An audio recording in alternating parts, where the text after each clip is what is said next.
लघु उत्तरीय प्रश्न का ये रहा 23वां प्रश्न। √3/√12 एक कौन सी संख्या है, इसे हमें बताना है। तो अपने सॉल्यूशन में चलें। √3/√12 लिखे, यानी हम इसे √3 लिखते हुए √12 का हम यहाँ अभाज्य गुणनखंड करते हैं रफ वर्क में। 2 से 2 छक 12, 2 से 3, यानी हम इसे इस तरह भी लिख सकते हैं 2 गुने 2 और गुने 3।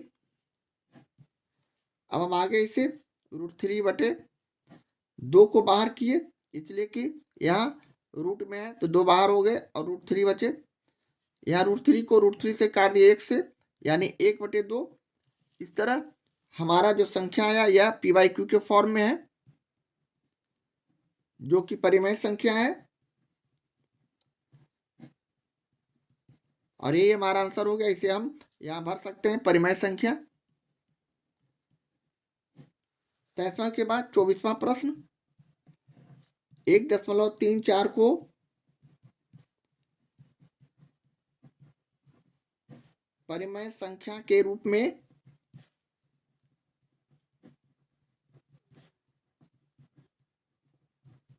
लिखें, तो आप अपने सॉल्यूशन में इस तरह लिखेंगे 1.34।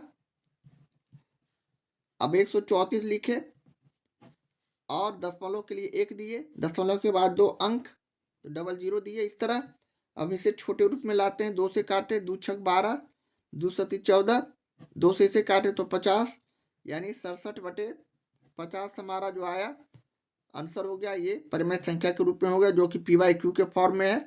या इसे हम एक बार और लिख सकते हैं p/q बराबर p/q, यानी क्या हो गया, तो ये p/q परिमेय संख्या के रूप में हो गया। इस तरह हमारा ये आंसर हो गया। इस तरह हम प्रश्न 24 का सॉल्यूशन करते हैं। लघु उत्तरीय प्रश्न का ये रहा 25वां प्रश्न। सभी वास्तविक संख्या एक परिमेय संख्या है। जी नहीं, यह कथन हमारा सही नहीं है, क्योंकि वास्तविक संख्या में हमें अपरिमेय संख्या भी लिखना पड़ता है, जबकि यहाँ सिर्फ परिमेय संख्या को सपोर्ट कर रहा है, तो हम यहाँ अपने उत्तर में नहीं लिख देंगे। अगला प्रश्न रिक्त स्थानों को भरना है, यानी 1/√3 कैसी संख्या है, तो अपरिमेय संख्या है, इसलिए कि √3 अपरिमेय संख्या हम लोग सिद्ध कर चुके हैं। √2, √3 और √5, √7 जिसका हम लोग वर्गमूल नहीं निकाल सकते हैं, वह हमारे अपरिमेय संख्या के रूप के उदाहरण है। इस तरह हम अपरिमेय संख्या सिर्फ लिख देंगे। इस तरह हम प्रश्न 26 का और 25 का सीधे छोटे रूप में अनुसार लिखते जाते हैं, सीधे अपने कथन को सत्य और असत्य करते हुए। लघु उत्तरीय प्रश्न का ये रहा 27वां प्रश्न। 11/15 का दशमलव प्रसार किस तरह का शांत होता है, क्या शांत होता है। तो यहाँ हमने अपने सॉल्यूशन में अभिष्ट संख्या लिखते हुए 11/15 किया, जो कि p/q के फॉर्म में है, p/q के रूप का है, यानी परिमेय संख्या के रूप का है। अब परिमेय संख्या में हमें ज्ञात करना है कि शांत है कि अशांत है, तो यहाँ हम उसी तरह 11/15 का फैक्टर करते हैं, अभाज्य गुणनखंड करते हैं। तो इसे हम लिखेंगे 3 गुने 5। अब 3 गुने 5 है, तो इसका मतलब है 5 के अलावा 3 भी इसमें है, जबकि यह 10 के घातांक के रूप में नहीं है, 10 के घात के रूप में नहीं है, तो यहाँ हम लिख देंगे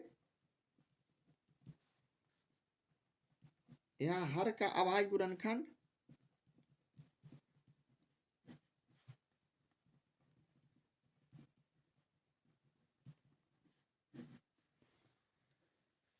10 के घात का नहीं है,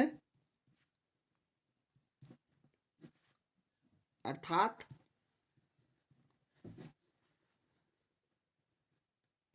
2m × 5n के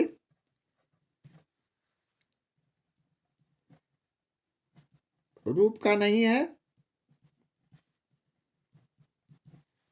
इसलिए यह किस तरह का संख्या है,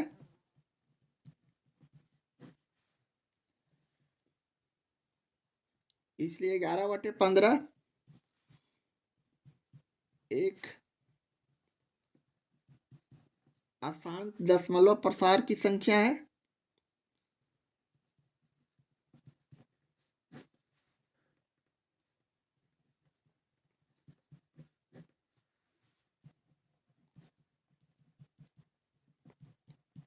अरे ये हमारा आंसर हो गया। यहाँ हम अशांत लिख देंगे। इस तरह प्रश्न 27 का सॉल्यूशन करते हैं। अगला प्रश्न 28 लेते हुए 3 + √3 × 3 - √3 संख्या है, किस तरह का संख्या है? परिमेय संख्या है कि अपरिमेय संख्या, इसकी जांच करना है। तो हमने अपने सॉल्यूशन में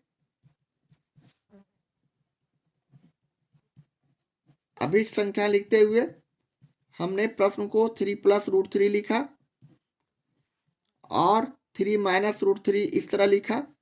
अब हमें a + b और a - b के रूप में यह संख्या दिया हुआ है, यानी हमारे पास बीजगणित का सूत्र उपलब्ध है। a + b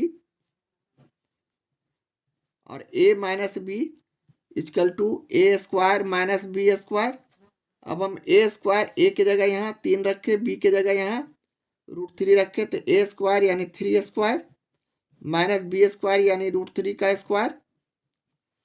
अब यहाँ 3 को 2 बार गुना करते हैं, तो 3 × 3 = 9। इसे स्पष्ट इस तरह समझे। √3 को √3 से गुना किए 2 बार, इसे हम 3 को 3 से गुना किए तो 9।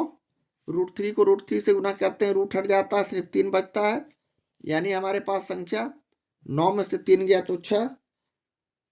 या इसे हम 6/1 भी लिख सकते हैं, जो कि p/q के फॉर्म में है। p/q के फॉर्म में रहने वाले संख्या को परिमेय संख्या कहते हैं, यानी ये परिमेय संख्या हो गया। तो यहाँ हम परिमेय संख्या लिख देंगे।